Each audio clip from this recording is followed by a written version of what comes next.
রাজধানীর কামরাঙ্গীরচরের সিলেটি বাজার এলাকায় এলাকাবাসীর গণপিটুনিতে 2 জন নিহত হয়েছে। এ সময় আহত হয়েছে 2 জন। কামরাঙ্গীরচর থানার ওসি আমিরুল ইসলাম জানান, চাঁদাবাজির ঘটনাকে কেন্দ্র করে গেল রাতে ঘটনা ঘটে।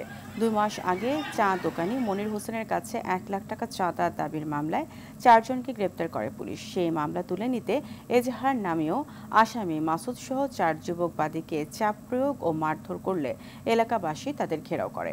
এ সময় পালানোর জন্য তারা 7টি ককটেল ছুড়লে 3টি বিস্ফোরিত হয়।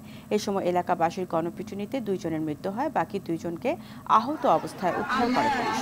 অবিস্ফোরিত 4টি ককটেল উদ্ধার করা হয়েছে বলেও জানান তিনি।